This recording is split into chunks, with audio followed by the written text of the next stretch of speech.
আজকে আমরা এমন একটা বিষয়ের উপর ভিডিও দেখব যে বিষয়টা নিয়ে বাংলাদেশ অনেক বছর ধরে চিন্তা করতেছে, গবেষণা করতেছে, নানান ধরনের কূটনৈতিক তৎপরতা চালিয়ে যাচ্ছে। আর বিষয়টা হচ্ছে বাংলাদেশ নিজের দেশেই তৈরি করবে মিসাইল, ট্যাঙ্ক ও সাবমেরিন। তো চলুন কিভাবে বাংলাদেশ এগুলো করবে, কার মাধ্যমে করবে, কার সাহায্যে করবে। বিদেশির সাহায্য ছাড়া তো বাংলাদেশ নিজের থেকে এগুলো করতে পারবে না। তো চলুন বিস্তারিত দেখে আছে। আবার এখানে আরেকটা কথা বলা হচ্ছে, টেনশনে ভারত। তো বাংলাদেশের এই ধরনের অস্ত্র সরঞ্জাম তৈরি করার ফলে ভারত কেন টেনশনে থাকবে সে বিষয়টাও দেখব। চলুন শুরু করি। 1 2 3। বন্ধুরা, বাংলাদেশ একটি উন্নয়নশীল দেশ, যাকে একটা সময় শুধু পোশাক শিল্প, শ্রমিক রপ্তানি আর কৃষিকাজের উপর নির্ভরশীল একটি দেশ হিসাবে দেখা হতো। কিন্তু বর্তমানে সময় বদলেছে দৃষ্টিভঙ্গিও। আজ এই দেশের ভাবনায় আছে এমন একটি খাত যা এতদিন ছিল শুধুমাত্র পরাশক্তিদের এলিট ক্লাবে। এবার বাংলাদেশ নিজেই গড়ে তুলছে নিজেদের সমরশক্তি, আর সেই অভিযাত্রার নাম ডিফেন্স ইকোনমিক জোন। এটি শুধুমাত্র একটি শব্দ নয়, এটি বাংলাদেশের সামরিক শক্তির সম্ভাবনা, এটি বাংলাদেশের সক্ষমতা। এবার শুধু বাংলাদেশ অস্ত্র ক্রয়ই করবে না, বরং সারা বিশ্বে বাংলাদেশের তৈরি অস্ত্র বিক্রিও হবে। শুধু তাই নয়, এবার বাংলাদেশেই তৈরি হতে যাচ্ছে ব্যালিস্টিক মিসাইল। যদিও এ প্রজেক্টটি হতে চলেছে অনেক গোপনীয়তা রক্ষা করে, তারপরও এ বিষয়ে বিস্তারিত সিক্রেটলি করতেছে তাইলে। তাই আজকের ভিডিওটি অনেক বেশি গুরুত্বপূর্ণ। এগুলো জানাজানি হয়ে গেলে তো বিপদ বাংলাদেশের জন্য। তাই ভিডিওটি মনোযোগ সহকারে একদম শেষ পর্যন্ত দেখতে থাকুন। তো চলুন শুরু করা যাক। বন্ধুরা, বাংলাদেশে তৈরি হতে চলেছে মিলিটারি ইকোনমিক জোন, যেটি তৈরি করছে বিডার প্রধান নির্বাহী আশিক চৌধুরী। আশিক চৌধুরী কয়েকদিন আগে তুরস্ক আশিক চৌধুরীর তত্ত্বাবধানে হবে এগুলা, আলোচনাও করেছেন। উনি কে আসলে? বাংলাদেশে যেমন অনেক অর্থনৈতিক জোন রয়েছে যেখানে বিভিন্ন ধরনের প্রোডাক্ট তৈরি হয়, সেরকমই এবার আন্তর্জাতিক সব অস্ত্র কোম্পানির সাথে চুক্তি করে বাংলাদেশে তৈরি করা হচ্ছে মিলিটারি ইকোনমিক জোন, যেখানে তৈরি হবে অত্যাধুনিক সব মারণাস্ত্র, বিশেষ করে স্নাইপার রাইফেল, বন্দুকের গুলি, ট্যাঙ্কের মতো ভারী অস্ত্র, ড্রোন, এমনকি সাজোয়াজানের মতো ভয়ঙ্কর সব অস্ত্র তৈরি করা হবে এই ইকোনমিক জোনে। বাংলাদেশের কোন স্থানে এই মিলিটারি ইকোনমিক ট্যাঙ্ক, আর্টিলারি সবকিছু তৈরি হবে বাংলাদেশে। কোনো তথ্য দেওয়া হয়নি, তবে এর পিছনে বড় একটা বিষয়।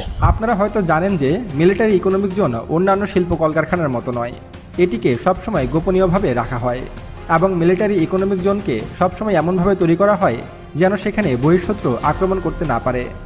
বাংলাদেশি অনেক বিশেষজ্ঞরা ইতিমধ্যে দাবি করছে এই মিলিটারি ইকোনমিক জোন যেন মাটির ভূগর্ভে তৈরি করা হয়, অর্থাৎ হামাস, হিজবুল্লাহরা যেরকম মাটির নিচে বাংকার খুঁড়ে সেখানে মিলিটারি ইকোনমিক জোন তৈরি করেছে, ঠিক সেরকমভাবেই বাংলাদেশেরও উচিত হবে মাটির নিচে বাংকারে এই ধরনের অস্ত্রশস্ত্র তৈরি করা। কারণ আমাদের প্রতিবেশী দুই শত্রু দেশ ভারত ও মিয়ানমার, তারা চাইলেই কিন্তু বিমান হামলা করে এই ধরনের ইকোনমিক জোন ধ্বংস করে দিতে পারে, ফলে সেখানে অস্ত্রশস্ত্র উৎপাদন থমকে যাবে। আর এই কারণে অনেক বিশেষজ্ঞরা মনে করছেন বাংলাদেশের এই মিলিটারি ইকোনমিক জোনটি যদি মাটির নিচে করা হয়, অর্থাৎ ভূগর্ভে, তাহলে সেটি বেশি সুরক্ষিত হবে এবং এই মিলিটারি ইকোনমিক জোনের চারপাশে সবসময় মিলিটারি পাহারা দিতে হবে, অর্থাৎ এই মিলিটারি ইকোনমিক জোনের সুরক্ষা দেওয়ার দায়িত্ব বাংলাদেশ সেনাবাহিনীকে যেন দেওয়া হয়, সে সম্পর্কেও আলোচনা করা হয়েছে। ইতিমধ্যেই বাংলাদেশের মিলিটারি ইকোনমিক জোন তৈরিতে এগিয়ে আসতে যাচ্ছে তুরস্ক, চীন ও কাতার। আপনারা ইতিমধ্যে হয়তো জেনেছেন যে বাংলাদেশে যে মিলিটারি ইকোনমিক জোনটি তৈরি করা হচ্ছে, সেখানে যে দেশটির অবস্থান সবচেয়ে শক্ত সেই দেশটি হলো তুরস্ক। তুরস্ক ইতিমধ্যে ঘোষণা দিয়েছে যে তারা বাংলাদেশে বিভিন্ন ধরনের অস্ত্রশস্ত্র উৎপাদন করবে। একত বাংলাদেশের লেবার কস্ট অনেক কম, দ্বিতীয়ত বাংলাদেশের আবহাওয়া অনেক অনুকূল থাকায় এই দেশে যে কোনো সমরাস্ত্র উৎপাদন করা অনেক বেশি সহজ হবে এবং খুব সহজেই তা দক্ষিণ এশিয়ার বিভিন্ন দেশের কাছে বিক্রিও করতে পারবে তুরস্ক। তুরস্ক জানিয়েছে তারা বাংলাদেশে যে ইকোনমিক জোনটি গড়তে যাচ্ছে সেখানে তারা বিভিন্ন ধরনের ড্রোন তৈরি করবে, এছাড়া ছোটোখাটো সাজোয়াজান, আর্টিলারি শেল ইত্যাদি উৎপাদন করবে বাংলাদেশের সেই ইকোনমিক জোনে। তুরস্ক জানিয়েছে তারা বাংলাদেশে বাইরাক্তার TB2 উৎপাদন করতে পারে। বর্তমানে সারা বিশ্বজুড়ে আলোচনায় রয়েছে তুরস্কের তৈরি বাইরাক্তার TB2 ড্রোনগুলো, আর এই ধরনের ড্রোনই এবার উৎপাদন হতে চলেছে বাংলাদেশের এই মিলিটারি ইকোনমিক জোনে। ইতিমধ্যে ভারতে কিন্তু এটা নিয়ে জোরে সোরে বৈঠকও বসেছে।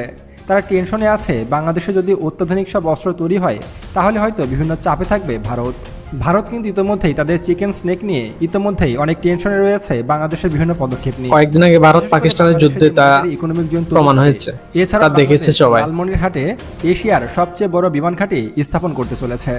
আর যেটির কাজ বেশ জোরে সোরে চলছে। লালমনিরহাট এয়ারবেস তৈরির দায়িত্ব দেওয়া হয়েছে চীনকে। চীন ইতোমধ্যেই কিন্তু তাদের কাজ শুরু করেছে।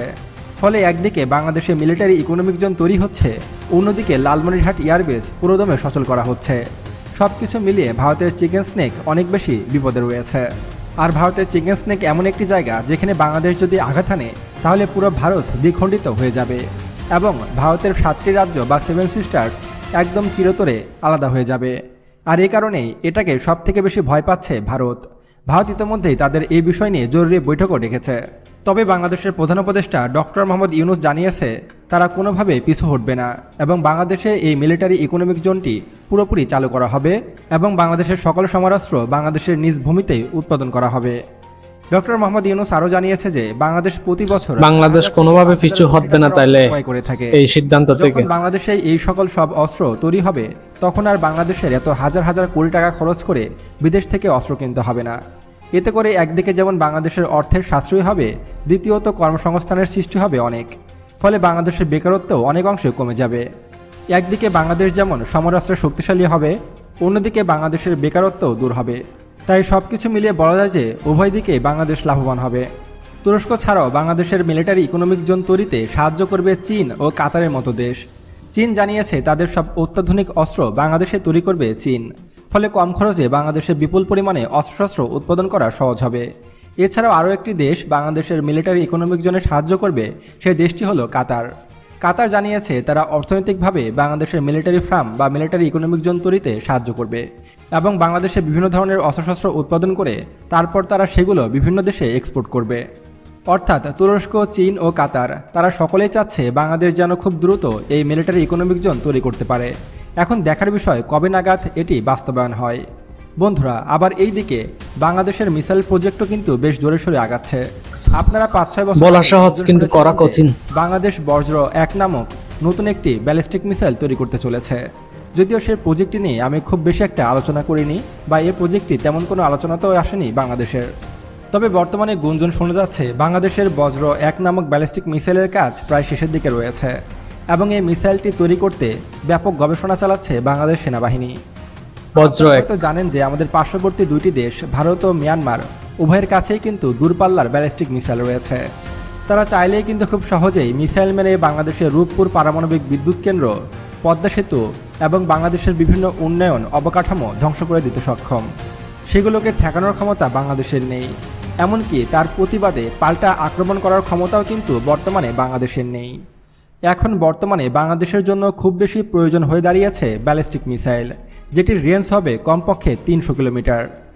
বাংলাদেশ সেনাবাহিনী, বাংলাদেশ বিমান বাহিনী এবং বাংলাদেশ নৌবাহিনী 3 বাহিনীর প্রচেষ্টায় এবার নতুন ধরনের ব্যালিস্টিক মিসাইল তৈরি করতে চলেছে বাংলাদেশ সরকার।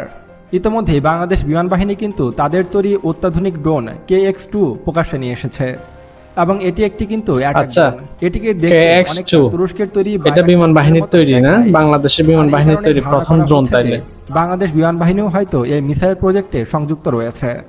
এখন প্রশ্ন হলো বাংলাদেশের তৈরি প্রথম মিসাইলটি কতটা শক্তিশালী হতে চলেছে। এর উত্তর হলো প্রথম মিসাইলটি হয়তো ওই রকম খুব বেশি শক্তিশালী মিসাইল হবে না।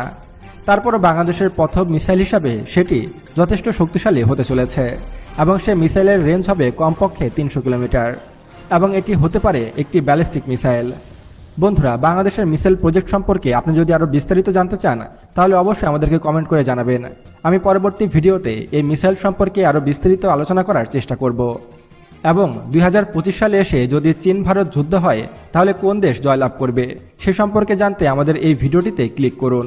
আরও এমন ভিডিও পেতে এখনই আমাদের চ্যানেল সায়েন্স বিডিকে সাবস্ক্রাইব করুন এবং পাশে আসা বেল বাটনে ক্লিক করুন। দেখা হচ্ছে পরবর্তী ভিডিওতে। ততক্ষণ পর্যন্ত সুস্থ থাকবেন, ভালো থাকবেন। আল্লাহ হাফেজ। তুরস্কের সাথে ইন্ডিয়ার সম্পর্ক এমনিতেই খারাপ যাচ্ছে। কয়েক মাস আগে ভারত পাকিস্তানের যুদ্ধের মধ্যে তুরস্ক আলোচনায় চলে আসছিল। তো এই অবস্থায় তুরস্ক যদি আরো বাংলাদেশকে সহযোগিতা করতে চায়, বাংলাদেশের অভ্যন্তরে অর্থাৎ বাংলাদেশের ভিতরে বিভিন্ন ধরনের সমরাষ্ট্র কারখানা স্থাপন করার চেষ্টা করতে চায় বা চেষ্টা করে, তো সেটা অবশ্যই ভারত কোনোভাবেই মেনে নেবে না বা অ্যাকসেপ্ট করবে না। তো যাই হোক, বাংলাদেশ অবশ্যই চাচ্ছে নিজেদের প্রতিরক্ষা খাতকে একটু ডেভেলপ করার, হোক সেটা নিজেদের মাধ্যমে বা অন্যান্য দেশের সহযোগিতায়। বিশেষ করে 3টা দেশ বাংলাদেশকে সহযোগিতা করার জন্য আগ্রহ দেখিয়েছে, তুরস্ক, চীন এবং কাতার। তো দেখা যাক বাংলাদেশ আসলে কতটুকু সক্ষম হয় এই কাজগুলো করতে। অতীতেও আমরা দেখেছি বাংলাদেশ এই সমস্ত উদ্যোগ নেওয়ার পর কোনোভাবে বাস্তবায়ন করতে পারে না। তো যদি বাস্তবায়ন করতে পারে, এটা বাংলাদেশের জন্য অবশ্যই একটা ইতিহাস সৃষ্টি করা একটা বিষয় হয়ে দাঁড়াবে। কারণ বাংলাদেশ অন্য দেশের আক্রমণ থেকে নিজেকে রক্ষা করার জন্য তেমন কিছুই আজ পর্যন্ত করতে পারে নাই। 3 বাহিনী খুবই দুর্বল অবস্থান, বিশেষ করে বিমান বাহিনীতে বলতে গেলে তেমন কিছু নেই যেগুলো দিয়ে বাংলাদেশ বিদেশি আক্রমণ ফেস করবে বা প্রতিরোধ করবে। তো আপনাদের কি মনে হয়, বাংলাদেশ কি এই 3টা দেশের সহযোগিতায় এই ধরনের হেভি সমরাস্ত্র বা হেভি ইকুইপমেন্ট তৈরি করতে পারবে? অবশ্যই কমেন্ট সেকশনে জানাবেন। আর ভিডিওটি যদি ভালো লাগে একটা লাইক করবেন, চ্যানেলটি সাবস্ক্রাইব করে পাশে থাকবেন। তো দেখা হচ্ছে নেক্সট কোনো একটা ভিডিওতে।